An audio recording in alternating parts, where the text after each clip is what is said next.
So a bell will be sounded after the first and the seventh minute. Speaking time for the reply speakers will be 4 minutes, and no points for information may be offered. Speaking for the motion, our first speaker, Raymond Yao, second speaker, Ray Shi Duck, and third speaker, Leila Shakur. And the reply will be given by Ray Shi Duck. Please welcome them. Speaking against the motion today are first speaker, Brian Lee, second speaker, Matt Sung, and third speaker, Ethan Shen. The reply will be given by Brian Lee. So please welcome the floor. I now call upon the first speaker for the proposition, and this will be Raymond here. Please welcome.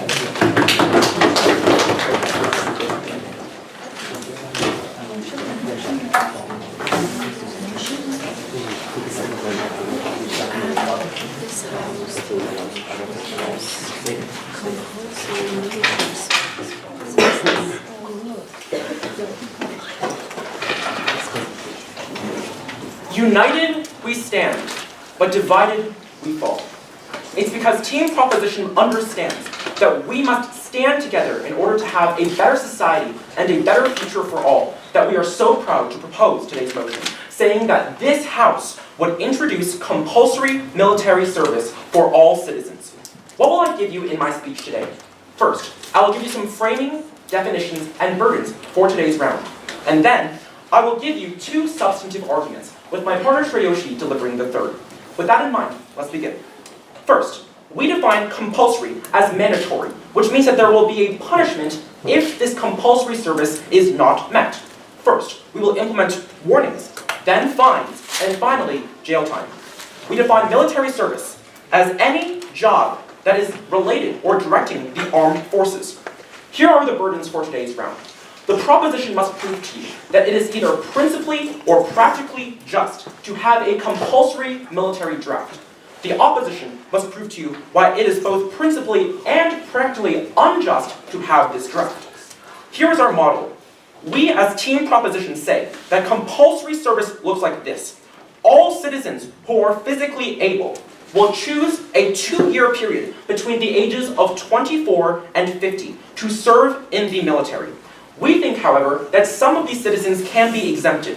For example, people who have disabilities, people who are mentally ill, people who are terminally ill or sick, and people who have extenuating family circumstances that prevent them from serving in the military. We think that military service includes positions in first aid, in intelligence, in logistics, in communications, and in front-line engagement. And we think that people who volunteer for the front line and dangerous service will have a priority when selecting soldiers to go out into the battlefield. With this in mind, let's begin with our first substantive argument on the principle, which is promoting a moral obligation. The first layer of analysis here is the government obligation to its citizens. We think that the government has an obligation to promote security for all of its citizens, and thus must use all means necessary to protect its citizenry, which includes a compulsory draft. We think the government should be able to use their citizens and their skills to uniquely benefit the societal welfare as a whole and to provide protection for all of their constituents. A compulsory draft does this by filling up the intelligence, military, and logistics positions that currently are vacated or need filling up. This helps to promote domestic security by bolstering the military and bolstering the government. Under a world where these services are met and where these positions are filled, we think that the government obligation to its citizens will be met. Beyond that, we think that the government also has an obligation to prepare its citizenry for military service. And under the rules of the proposition, we give you this. We want to make sure that people who are entering this military service will be trained by the government and will receive the necessary resources in order to assimilate into their positions. Our second layer of analysis here is an individual's obligation to their society. We think that individuals have an obligation to give back to their society. Why is this so? The first reason is because society itself was formed to promote the general welfare. That is the basis of society. The reason that we have all gathered together and decided on a unique, standardized set of laws and things to follow is because we as people want to protect our security and our interests. Secondly, we think that society has already provided services to individual people, infrastructure, medical services, and beyond that, a plethora of different services the government has given to people already. We think that people should pay back this idea. Obviously, governments where people have been oppressed and massacred, those citizens do not have the same obligations. So for example, the Rohingya Muslims who live in Myanmar certainly do not have an obligation to their government to fight in their military. However, Team Proposition thinks that these locations are in the extremities of this motion and they are the minority of the current day, which is why we don't think they are a big part of this debate. Instead, we want to focus on societies that have governments which uniquely look out for the interests of their own people. Those are the governments we are focusing on in today's debate. We think that individuals serving in the military is a service back to society that protects the collective and the individual interests of people as well. That's because this reciprocal service helps to create a better society for everyone. The government gives you services, you give them other services in exchange. Beyond that, we also extend the beliefs and the perceptions of these people to ensure that their voices can be heard when carrying out these military actions. Yes? If an individual very strongly objects to the idea of contributing to a military which may harm or kill other people, would you allow them an exemption? Okay, we think that this is only going to be applied if it is principally consistent with what our model says. We have a very set standard of principles, and until you can prove that that does fall under our model, then we might accept it. But only when that is done can that happen. Our second substantive argument is on providing the practical benefits of compulsory service. The first layer of analysis here is on developing a societal understanding of war. This is because only small fractions of the international populations serve in their own national governments and in their militaries. And this is the cause for a flippant use of the military. When you only see numbers on a screen, it's a lot easier for you to support military interventions. However, under the rules of the proposition, we have to change this. As people from the United States, we understand we don't have the best track record at this, but we think that when people are able to directly engage with military service, they have a deepened understanding of what war actually is. In a world where every citizen who is capable serves in the military and spends years of their life devoted to their country and devoted to service, we think this promotes a more peaceful future because of the empathy that is built. It is far easier for you to send off soldiers when you only, again, see their numbers on the screens. But we think that when your own life is on the line, you take a second, selective consideration for what kinds of interventions you actually support. Under the world of the proposition, people have to reflect on what they are supporting in government. And when we can help promote discourse, promote people to go out there and engage with politics and understand what their politicians are doing, we think this kind of selective thinking is very important. Make sure that people understand what is going on in their government and going on with their military. Stand with the proposition. The second layer of analysis here is on individual benefits, and that's because we think the military will provide discipline and skills to create a more cohesive society. What kinds of skills are included here? First, thinking on your feet. When you're on a battleground or serving in a military capacity, you have to learn these skills. Secondly, a response to an emergency situation. People who have these skills will better fit into society. Third, hands-on skills. For example, first aid training and first aid abilities. And fourth, maturity, which we think is currently lacking in the United States. But we think a military training will help to promote this across the board. Furthermore, we also foster cooperation by encouraging people to work together in a military capacity. This is very important because it helps to provide domestic societal benefits. With a society that is willing to cooperate, especially military service, which provides this, we create more innovation in the future because people trust each other. They're willing to listen to their neighbors and their friends. They're willing to work together and create a better future for everyone. It's because Team Proposition understands that united we stand, but divided we fall, that we are so proud to propose this motion. Thank you for your speech, and I now call upon the first speaker for Team Opposition, and this is Brian Wood.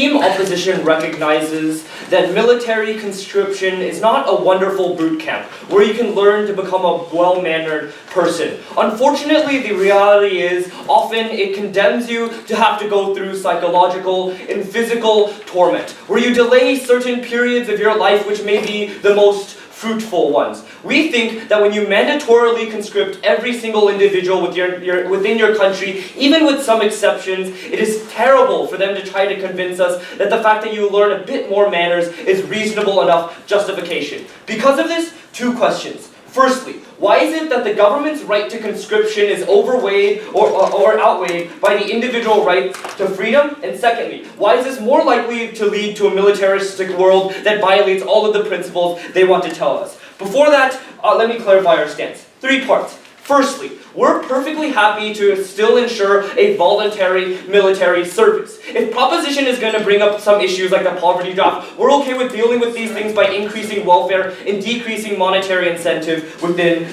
drafts. Secondly, we're willing to continue the trend towards disarmament that we see within the status quo. We think it is best in everyone's vested interest to try to reduce the amount of warfare in the world. Thirdly, we're perfectly happy with diplomatic negotiations solving many of the problems that may come when it comes to existential threats to nations. Before I move on to my 3 clashes, 3 points of rebuttal that are extraneous. The rest will be integrated. Firstly, note the fact that when they tell us that minorities are going to be let off within their regime, we find this very problematic and unclear. Why is this so? Because firstly, we think that there are many circumstances in which you receive unequal treatment from your government. This only goes to show that they have a very unclear metric as to when you are going to be when you are going to be forced to join the military. This means that maybe in countries like the United States, where African Americans can be argued to be those who do not receive the full benefits of the government, that maybe they also get let off. We need a very clear justification as to what sort of minorities are let off and what are not. But secondly and importantly, when they asked them a POI about whether or not people who are pacifists should still be forced to go in, they were unable to answer this, and they sort of just repeated the fact that they had a model. Unfortunately, what this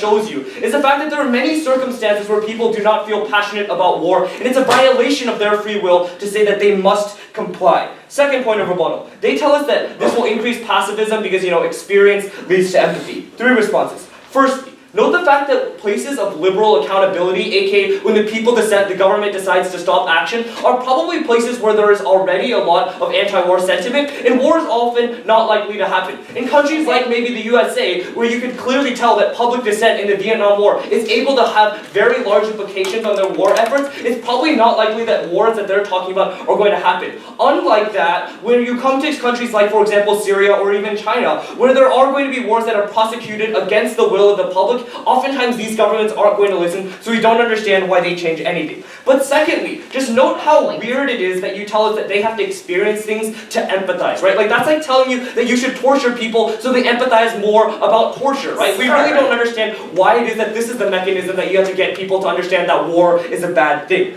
Thirdly, note that the outcome of this policy is most likely that people are going to be militaristic just by the inherent virtues of military camp. Most likely you're going to be influenced by propaganda that makes you nationalist, so you're willing to fight for your country. We don't think it's likely that after you go through military boot camp, when you're willing to die for your country, now all of a sudden you're not willing to take the next step. Third point of rebuttal, they tell us that training is important. We think there's many ways you can train people to be more civilized. America's issue is not a global issue. So, first question, why the government's right to conscription does not necessarily outweigh the individual's right to freedom. This clashes directly with their principle of sort of civic duty and why the governments have this responsibility and why individuals have this responsibility. We think that there are 2 questions to this. Firstly, when does the government intrude into personal liberty? We think this comes in the form of when there's reciprocal benefit to the person with minimum cost so that you can force it upon them. In the same way that you maybe tax someone so that they can gain access to public infrastructure. Where you force maybe people to vote because they can vote for their personal choice in terms of their politician. We think there are variable ways that you can force them to do things when there's a minimum cost and there's reciprocal benefit. Why then does this not qualify in this? Firstly, what are the benefits that accrue to you under this policy, right?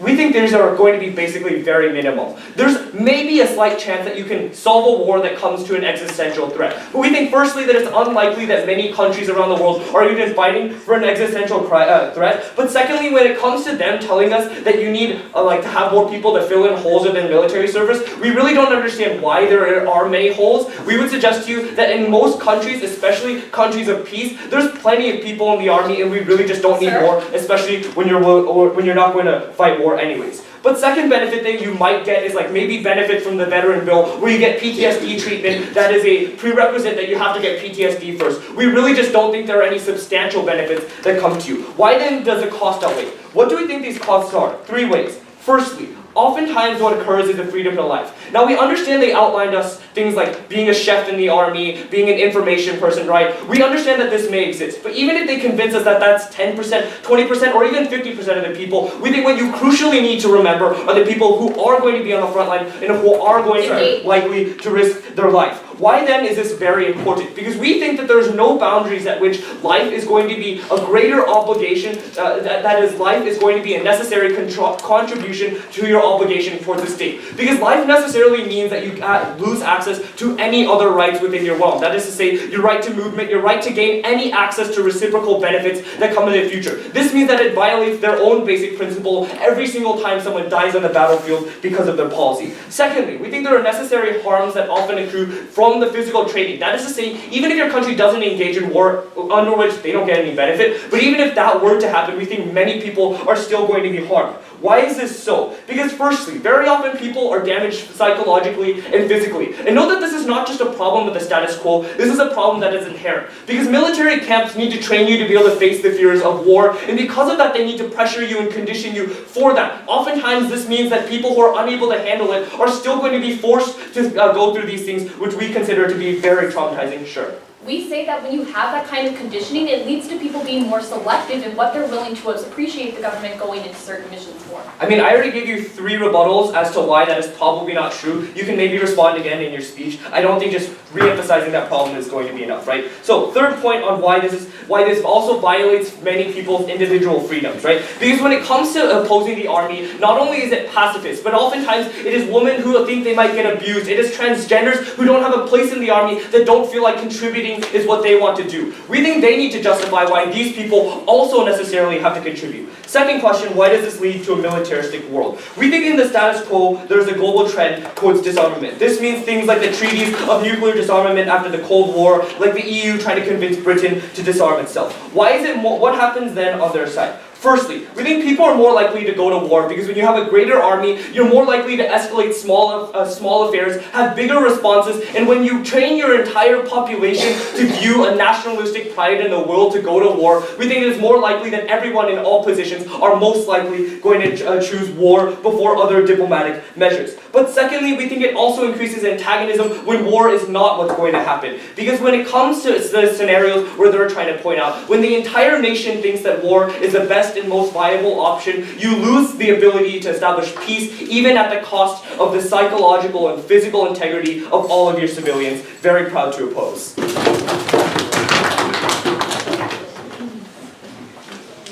Thank you for your speech. And now please welcome the second speaker from Chief Proposition, Ryoshi Des.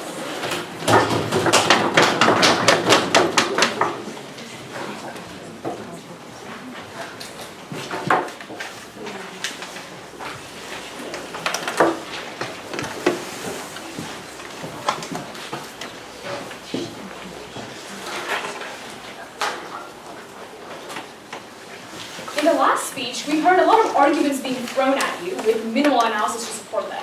So in this speech, what I'm going to do is point out 2 key assumptions that side opposition makes in this round, and then I'm going to be providing the third substantive argument on side opposition's side of the house. So the first key assumption that side opposition makes is that they assume that military service is somehow significantly harmful to individuals. Because go back to our burden. We tell you that there has to be some sort of significant existential harm to these individuals that warrant us not making this service compulsory. They tell you that military service is putting the individuals in danger. But it seems that they weren't really listening to our model when we said that the most risky situations, these military missions that, yes, people do die in, they're reserved on a volunteer basis. And for people who are skilled, we're not going to be forcing people who don't want to necessarily die on the battlefield to engage in these actions. Rather, we think that military service is actually a lot more than just fighting in a war. Things like intelligence, first aid, being messengers, aiding in communications, administrative tasks, the list goes on and on. We think that actually fighting in wars is actually a very small part of what military service as a whole entails. We also give you analysis about how this military service has individual benefits as well. They try to delegitimize the impact of these individual benefits, but here's why they're still extremely important. Because having these real-world skills, such as being able to respond effectively in emergency situations, such as having the ability to conduct first aid, having discipline, having cooperation, having the camaraderie that occurs when you are serving in the military, that is going to be unique to individuals in places that they can't get anywhere else. Because what military service does is it forces you to unite under a common goal of defending your country. This is not going to be dangerous nationalism the way that they paint. It is going to be things that benefit the country and allow for the security of the country as a whole to be benefited. How does benefiting society benefit individuals? It's because society is the one that gives individuals their strength. Because society gives you a cooperation, it gives you a support network that allows individuals to have certain opportunities. Society gives you social services, such as healthcare and such as education. We see that when society falls, the individual falls. Because individuals make up society in the first place. This is analysis that we need a response to in the next speech for them to win the round. Their second key assumption on side opposition is that they assume that individual liberty outweighs the social good. First, we're going to prove that their first argument concedes that things like taxing and things are good. If somebody has a principal objection to taxing and giving money to a government, we still say that they should still pay their taxes. We think it's the same reason as to why their pacifism argument has no impact. Because just because somebody might have a principal objection to fighting in a war, they can A, still do other things like administrative tasks that don't put them in actually fighting in a country. But B, we think that a country's vested interest in protecting their citizens, that is going to be outweighing any principal obligations the individual has. Because the right to life in the face of threats outweighs the right to individual liberty. Why? It's because on a societal level, more people are at risk, especially in a world right now where global conflict is on the rise. We have countries like North Korea nuclearizing. We have dangerous radicalist groups that are and an increase in terrorism that is affecting people's lives. When the threat is increasing, governments have to step in, and they have an obligation to protect their citizens, and citizens have a reciprocal obligation to protect the society. We also think that on a societal scale, when the right to life is being impacted, more people are impacted by a threat to their safety. Whereas in reality, for violations to a threat to liberty, that's only going to be certain people. Because keep in mind, we're not forcing every single citizen to participate in the military service because there are already going to be some volunteers. So we see that there's actually a sizable population that isn't going to be forced. They were already going to volunteer anyway. So we think that the expansion of military service ultimately isn't principally harmful, when we're still allowing citizens to choose first when to do their service. Keep in mind that we have a 2-year period between the ages of 24 and 50 where they can choose to take their service. So we actually give them this liberty in determining when to do the service. That is going to be outweighing any other liberty violations that side opposition might be able to point out. Now, going on to the third subject argument on side proposition, about how we create a shift in perception of certain social groups. If you caught it in the last speech, the speaker said, why are transgenders and women going to be serving in the military? We have a principal objection to this because we think that they should be serving in the military. There's nothing wrong with that, and that's precisely what this argument talks about. First, let's look at an overview of what this argument is. What does it look like when everybody serves in the military? We have an increase in diversity, and the number of people that come together under this common goal of defending a country increases and helps foster better national identity that can actually promote peace. Why is this the case? Because let's go to the first set of analysis about how this actually impacts feminism and improves it. Right now, women worldwide are often not seen as equally capable to men, especially when it comes to the armed forces. By making military service making military service for all citizens who are able to do so, both men and women, would come under our model. So we increase the number of women involved in the military. But before I explain the impact of this argument, I'll take a point. So your point is that to better the goals of feminism, we should force women into extremely sexist environments which they do not want to be in, just to further this cause. I'm glad you brought this up, because these sexist environments happen because of a lack of representation that women have in the military forces. When we increase the number of women, we help to turn back some of these sexist mindsets, because men are now forced to actually spend more time with women in these situations in military service, and it helps for women to be seen as more capable because they're the ones that are actually doing these jobs equally capable as men.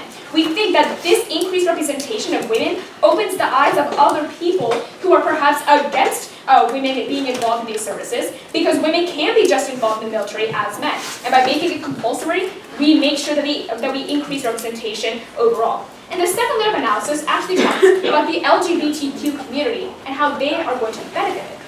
We see that right now, the LGBTQ community has a history of being uniquely ostracized from the military. We see two key examples of this. The first one being in the US with the Don't Ask, Don't Tell initiative under the Clinton administration, where gay people could not come out because the military was extremely homophobic. So another example of this with Russia having a long history of being hostile to LGBTQ members of the military. Now, why do we make things better? We say that by increasing the number of LGBT members in the military, that's actually going to be bettering the perception that they have. Because now, homophobic people will not be able to say that LGBTQ members don't do, quote, anything for their country, because they're the ones that are fighting alongside them. They're the ones that are engaging in the same type of service that other people are doing. And so what we see is that when we still have a long way to go in terms of gaining this kind of sexual orientation equality, that by adding compulsory military service, that is a way for these groups to rise up and to actually have more legitimacy within society as a whole. Because the military is a pretty respected area of society. So when people are engaging in it, they're able to have more power, and they're able to prove themselves essentially, and prove people who are against them that they were wrong and that they are just as equally capable as other people. That actually helps turn back some of these homophobic, these sexist mindsets that we see overall. We see that marginalized groups have the ability to change the negative stereotypes they're faced with by normalizing their presence in the military, and by extension, by normalizing their involvement in defending their country as a member of society. On side proposition, we give you long-term change that benefits both individuals and society as a whole. That's why we're proud to propose.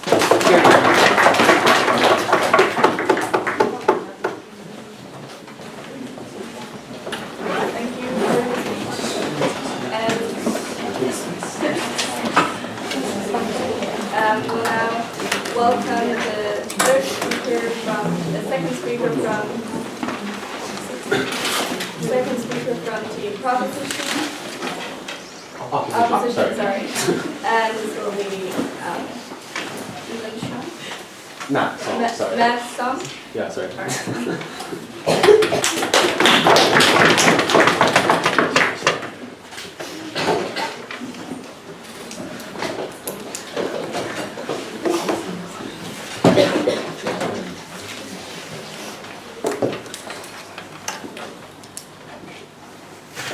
I'm sorry, USA, but straw manning is not a valid debating strategy. I'm going to do three things in this debate. Firstly, I'm going to talk about the principled obligation, also addressing their extension within the point. Secondly, I'm going to talk about how we decrease the chance of warfare, whereas they increase it. Thirdly, I'm going to move on to my extension, moving beyond that, saying how this would actually make warfare, in the instances where it is unavoidable, much, much worse, why we should care about that most. So firstly, on the principled obligation, they said, you have an obligation to contribute to society. What they failed to recognize was that there's nuances within this, right? You don't contribute to society, absolutely, because the point of the state is just preserve your own rights and autonomy to the maximal extent, right? So to the extent at which you do help other people, that is not an extent which is excessively overbearing and strips away your rights to a very large extent. First of all, we would note that they failed to prove that there was some sort of existential threat in the majority of cases, as they want to frame out the minority, right? They tried to say, there's North Korea and radicalizing groups. I would say that currently North Korea and radicalizing groups have shown no massive threat to every single country, but in the instances where they might, right? That's probably the minority. But let's address that later, okay? We'll talk about that in a moment. But in the places where they are most war-torn, where we think it's most probable that you will have this sort of policy, where it's like Ethiopia and Eritrea, two nations that are close to each other, conflicting and with relatively similar power levels. That means that they will often, A, have enough force to oppose each other already. They're countering each other on a fairly balanced level.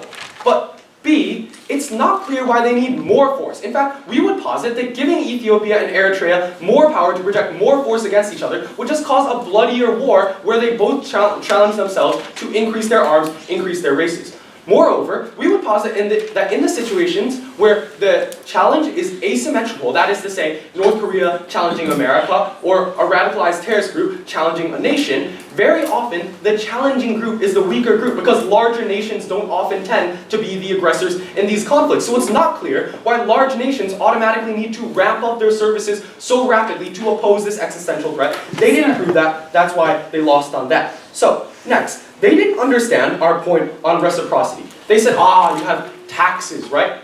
We gave you a few responses. We talked about what reciprocity actually was. What reciprocity is that, sure, you have an obligation to your government, but that obligation does not extend to the point where you threaten your own life, where you threaten your very principles, where even if there is a threat to other people, you have to give up everything. Because fundamentally, we recognize that the state is about protecting you. And if you are giving up everything that is valuable for every single citizen, putting them at risk, and I will characterize the harms in a moment, putting every single one of them at risk, then even if there is an existential threat, you ruin the whole point by posing this problem in the first place. So that reciprocity argument falls because they didn't recognize the magnitude of the harm. We told you that it was so large that it is completely unjustified. Furthermore, they did not provide the actual problem. So what are the costs? We gave you three different parts of the cost. Firstly, life directly. They tried to say, well, people generally aren't going to be hurt because we told you on a volunteer basis people will go to the front line. Well, their framing of the problem presumes that there aren't enough people on the front line or in the military yet, right? So presumably you're going to have people on the front line who didn't necessarily sign up for the front line. But even if you ignore that, the other people in the military are still affected, right? Because now you are in the military, which means people can legitimately attack you because you are part of the military, no longer a civilian. That puts a target on your back because the fact is, now you are a threat to the other nation. So you will be necessarily targeted. You, at that camp, even if you are a medic or a chef or whatever that intelligence officer may be doing, will be put in harm's way. There's a very real cost of lives within war. We think that it's negligent for them to gloss over that. We think it should be underlined and highlighted instead. Next, trauma. We think that trauma is extremely real for these people. Not just for the fact that people need to go through training camp, especially if you want to get the benefits that they talked about to individuals, but also for the fact that many of them have objections.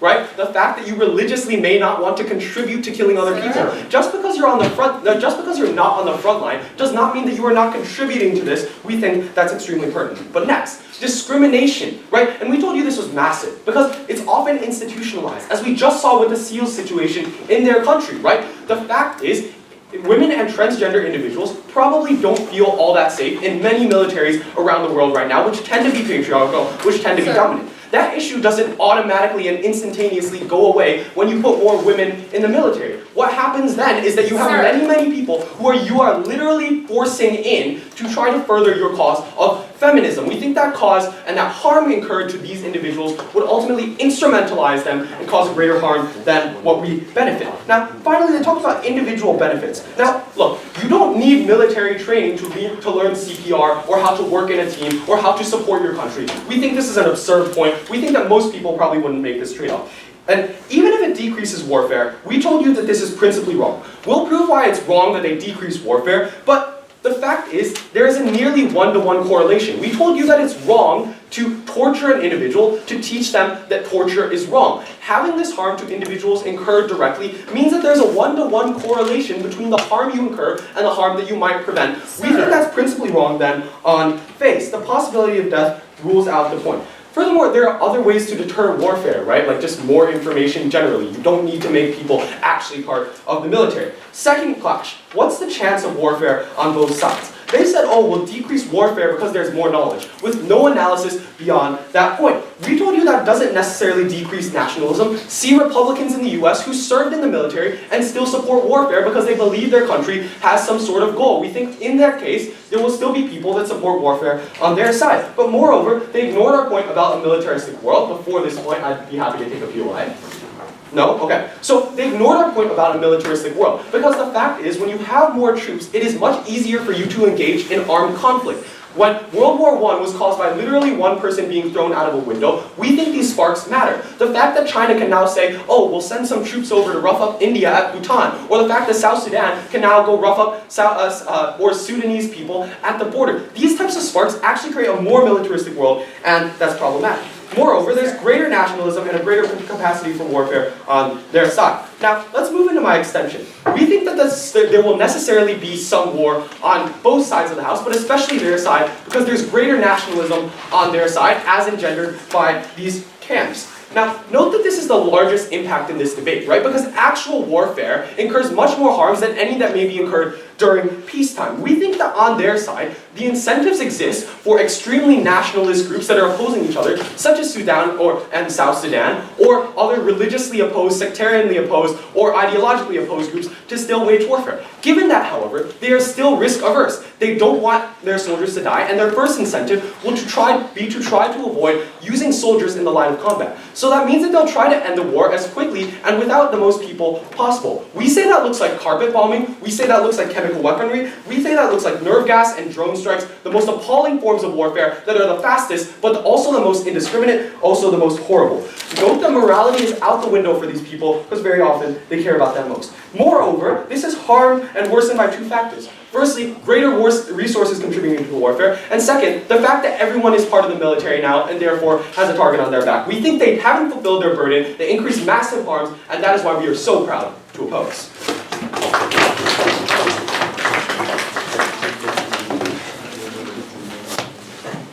Thank you for your speech, and now Charles on the third speaker for proposition, and please welcome Madam Secretary.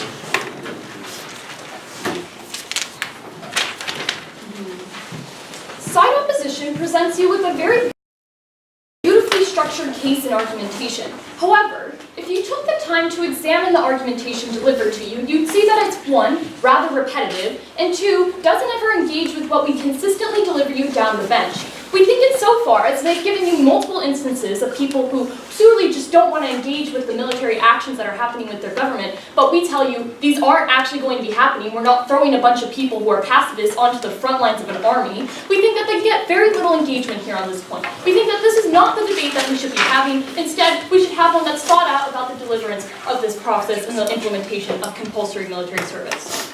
In this speech, I'll be doing a couple of things. The first is highlighting two strategic flaws made by side opposition, before moving on to discussing two key questions that summarize today's debate. The first on which side does what's best for an individual, then which side does what's best for society, and then I'll be delivering a comparative of the two worlds. But on to the strategic flaws made in today's debate.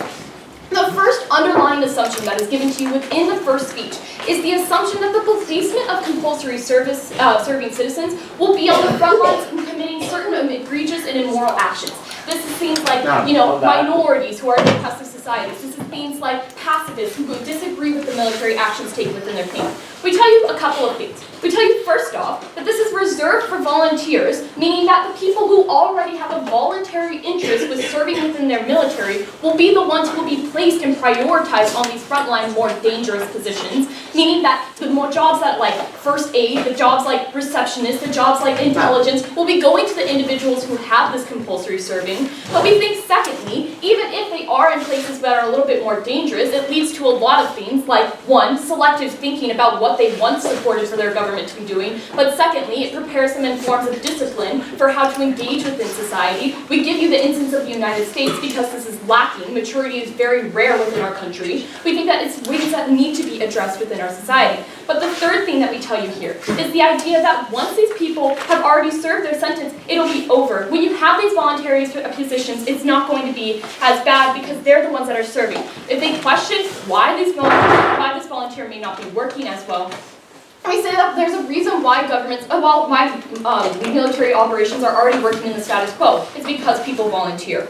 But then we have to look secondly. We say that they assume that liberty will simply outweigh social good. This is going to be where the premise of the debate lies, right? Insofar as we tell you that liberty cannot exist without security within a society, you're going to value societal good and security over any pre-existing liberty that may be harmed in the process of having certain things. But before I move on to questions, I will take a point. So if military operations are working in the status quo, then why do you need more people? You've never characterized that. I think you've made a misconception with my argument, and I'm happy to clarify. What I've said is that if you're going to question why there may not be enough people in the front lining, we can look to people who already work within our military voluntarily. Those people can be transferred to positions that are that are on the front lines. But let's move on to which side does what's best for individuals. We tell you that there are tangible benefits to individuals when they serve in the compulsory service that is implemented and introduced within society. When individuals have to dedicate 2 years of their lives to something, to be engaged with what is going to be happening within their government, as our model tells you, they're more likely to be engaged with the global conflicts and interactions that are happening within their country, because they are personally affected.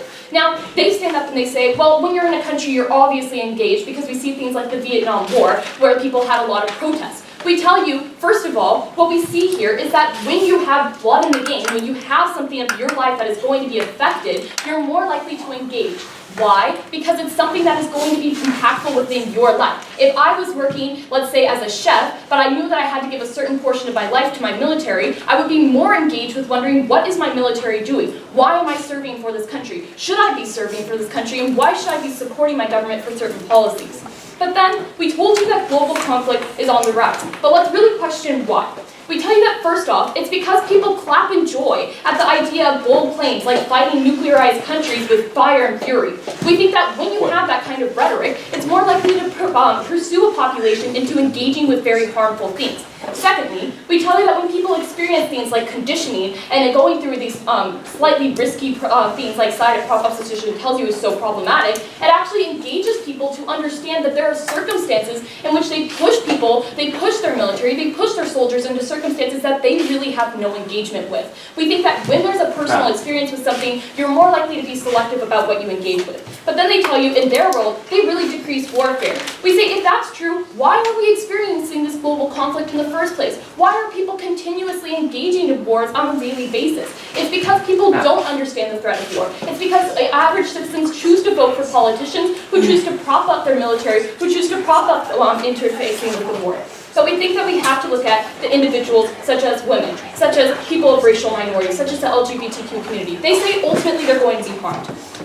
I would tell you, they tell you that ultimately they're going to be harmed because we're pushing them into sexist environments, we're pushing them into racist environments. I would tell you, as a woman who was in a once predominant male activity, I think that when you have more representation, when you have more people serving within a certain activity, you see that the representation leads to normalization. That normalization leads to furthering of movements that tend to be able to create such things. We think that even if you don't buy that analysis, simply saying that there may be a problem that arises with a few sexist individuals is not reason enough to be able to threaten the security of a nation. So, we tell you, how does a military position actually lead to change within movements like the feminist movement, or within change within racial minorities or LGBT communities? We say, as opposed to other jobs within communities, military positions are things of position of power. It's something where you can change the government within the position. In the status quo, with current voluntary services, you see that they don't accept women. You see that they choose to reject transgender people. Why is this problematic? Because in their world, nothing gets changed. However, in our world, with compulsory service, you see that change will actually come through. So then that leads me to the second question. Which side does what's best for society? Today's debate is centered around the assumption that citizens are obliged to serve society. There's a debate based on the premise of countries that have society's interests to be able to care for the acts, not societies that commit egregious acts or genocide or ethnic cleansing like we see in Myanmar, right? We think that society serves citizens, and while citizens serve society, it has to process in a reciprocal relationship. Insofar that we think that death is irreversible, when a society is at risk, you're not going to be able to come back from that, that's problematic. However, liberty is able to be reversed. We think that once you give up those 2 years, you're able to integrate back into society, to be able to back engage. So when we have this debate over liberty versus social welfare, we think that global conflict is incredibly high because of the misconception of war from society. We think that it's because people don't understand the threat of what they are propagating for, what they're advocating for. We think our model is fair. It's 2 years of a person's life that they can choose to decide within 26 years. We think that that's a fair circumstance for individuals to be able to do it. And so far, that the magnitude of protecting another country is values over the personal liberty, we think that that's very true. We think that individuals are more at a lower risk in society when there's more people serving in the military, when there is more people serving within the government throughout and understanding the scenes. We think that when a government is able to face certain resources and have more resources at their hands, that leads to an increase in security which is beneficial for society. The world of the proposition is one that values societal welfare and urges citizens to have a vested interest and involvement in the missions that they choose to engage with. The world of the opposition lists you harms with no solution. Thank you.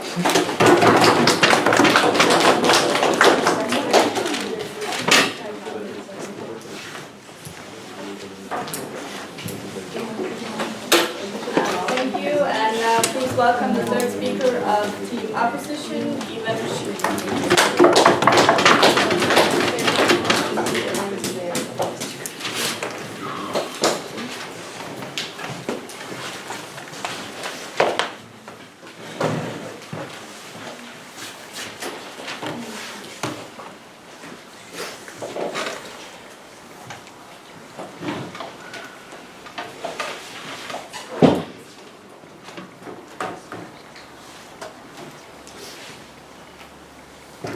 Note the fact that proposition side has consistently skirted their burden in today's debate, because they constantly change the context of the debate. Half the time they tell us that we're debating in an imminent threat of war where everyone's going to die if we don't send people into the military. While at the very same time, they try to tell us that, oh no, all the positions are voluntary because we have an excess of people. We think this inconsistency is hugely problematic and is a tension that they should have resolved, because they can't tell us that all positions are voluntary, while at the same time telling us that the military is desperately in need of people coming in, right? And that's the huge problem with their case. They never proved to us the urgency of the issue. They never proved to us why we needed more people into the military, and we think that is highly problematic. Given that, I have 3 questions in today's debate. First, who saves more lives? Secondly, what are the societal implications? And thirdly, is this justified? Let's talk about the principal justification first, right? Because we really heard one main argument coming out of opposition side. This idea that citizens are always obligated to serve society. Firstly, note the fact that Brian told you very clearly this was unnuanced, and they failed to show us why we can only exclusively provide this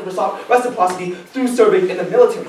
But secondly, they told us that we want to benefit general welfare, right? Look, we told you from the very beginning that this isn't sufficient, because lives are incommensurable, that the magnitude of difference is completely different. Because when they tell us we conceded things like tax, they refuse to acknowledge the distinction between a little bit of money and your life, right? We think life is not something that you can sacrifice even for the greatest ideals of society. So let's address the implicit assumption they have. They want to go under utilitarianism, right? Why is that wrong? Firstly, because we don't think any individual has an obligation to any other individual in society more than they do to their own life. This is why you don't have people forcing donations into poor poverty people, because they have the liberty and agency to control their money. But secondly, we think that instrumentalizing these type of people is principally unjust. Why is this okay? Why is this wrong? Because we think it's principally unjust for a mother to force a mother to give up her daughter just to simply save 10 nameless people out there in society. We think they have to show us why someone has a principal obligation, no thank you, to every single person in society at the point where they literally have to put their life on the line, something we heard very little response to. But second,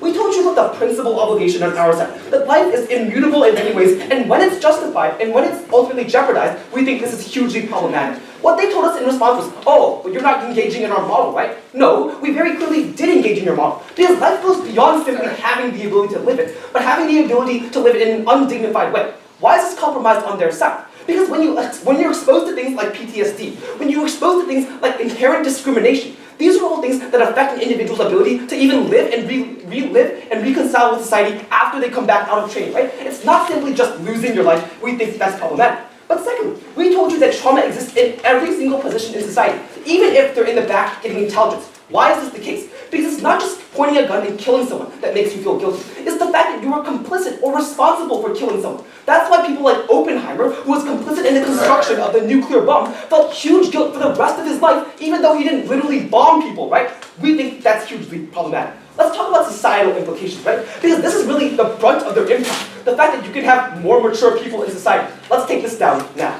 The brunt of their argument, firstly, was that they're able to create understanding in society, right?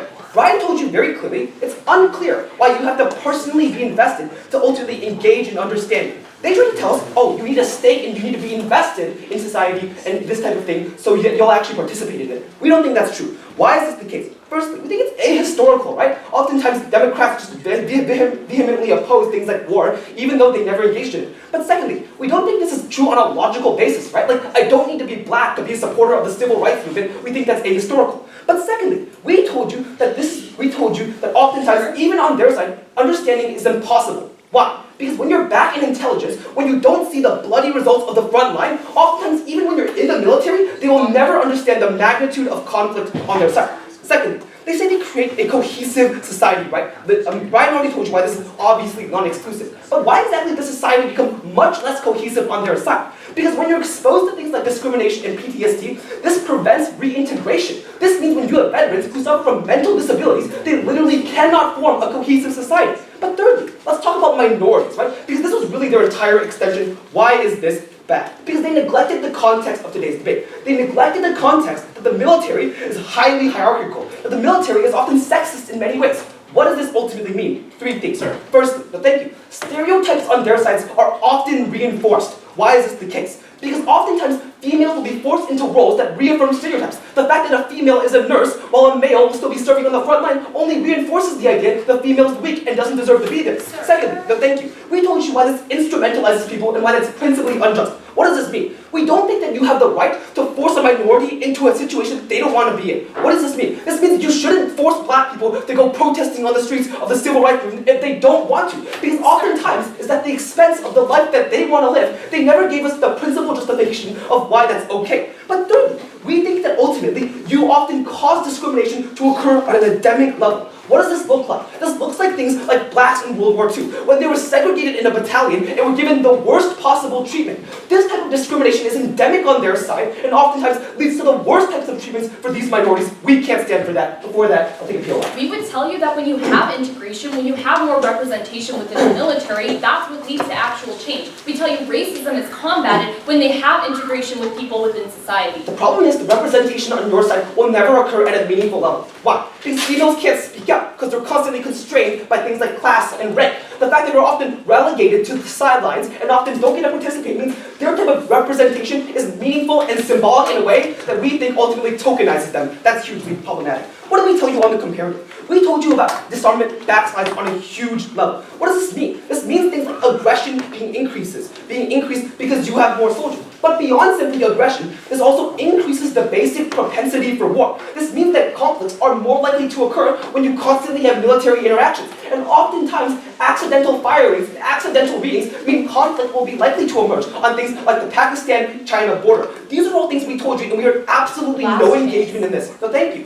Finally, let's talk about saving lives, right? Because this was really what we think the debate boiled down to. And we think it's problematic when they didn't respond to any of second speaker's extension at all. But let's just engage in what they told us. They told us that understanding ultimately means that people will engage and be more selective in engagement, right? Why is this not true? We already told you why understanding is insufficient on their side. But even if we assume that understanding was sufficient on their side, why is it still problematic? Because the people who control the military, people who live in prominent political positions, and powerful individuals in society, will still have huge disproportionate advantages in the military, even when all their sons and daughters have to go in. Why is this the case? Because oftentimes, nepotism is still a problem when the political institutions are intertwined with military institutions. This means when a rich person sends their daughter or a prominent president sends their son into the military, they often aren't forced into the front line. They're forced into a sideline position where they don't actually have to risk their life or fight. What does this mean? This means that oftentimes at their side, people will still be expended on a huge world. And we think that the people that we're talking about, the powerful people, often will continue to have no stake because they were never in any real danger.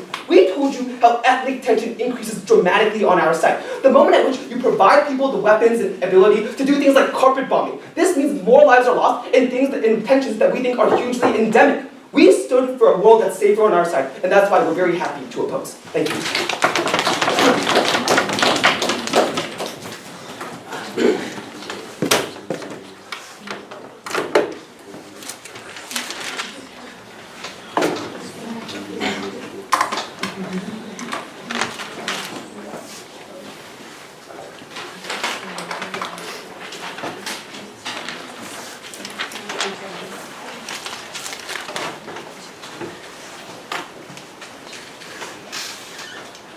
I now call upon Brian to give the opposition's reply speech. Welcome.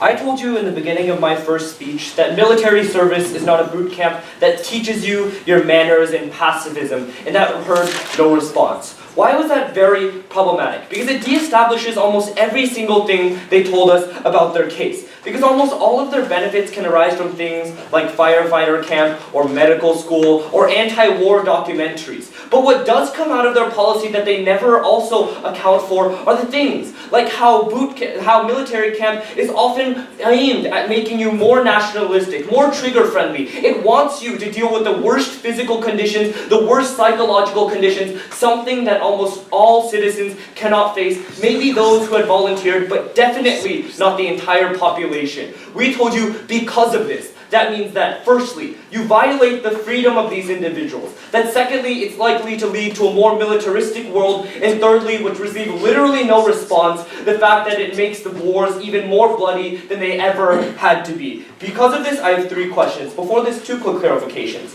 Because after Propositions 3 constructives, we still had 2 missing things. Firstly, what the problem was, because we were unsure if this was a slow, gradual change for pacifism and feminism in which nobody had to be on the front line and they only had to understand the pain of war. Or maybe on the other hand, that there's a huge global crisis for existential threats and war, and that's why we need more people on the front line. We never understood why this tension had to be there, and they solved neither of these problems. Because secondly, what was their solution? Here again, there was a contradiction, because on one side they told us that everyone needs to understand the horrors, but on the other, they were willing to neglect the fact that people would be harmed if you forced them to feel the pain. We think that was problematic. 3 questions. Firstly, who best protects personal liberty? They told us that there was a sense of civic duty. We took that and brought you some nuance to it. That there was reciprocity, and that means that you need to gain at least certain benefits, and that the cost cannot be so large if they are to be mandatory. They responded, we told you about marginal benefits, that maybe you win a war that is unlikely to happen.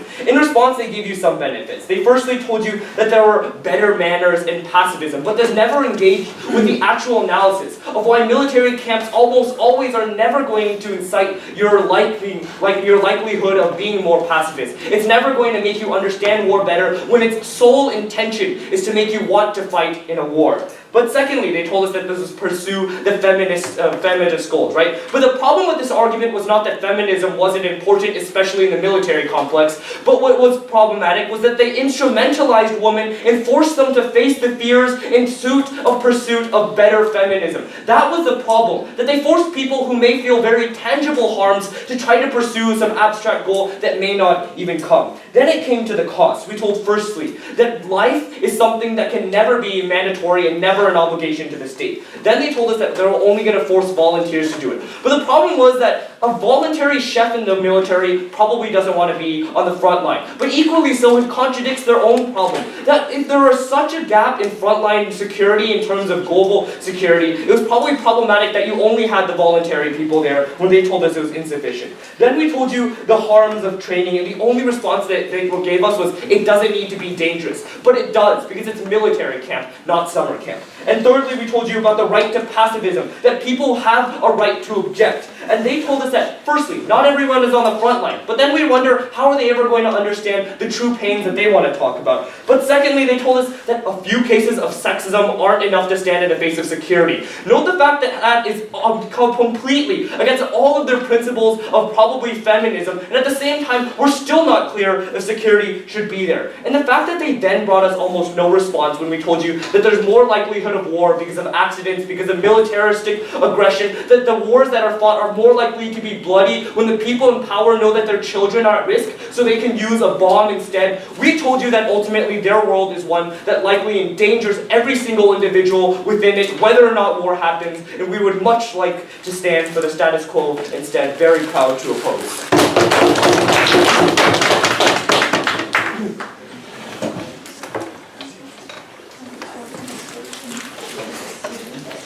Now please welcome Priyanka Das to give the proposition reply speech.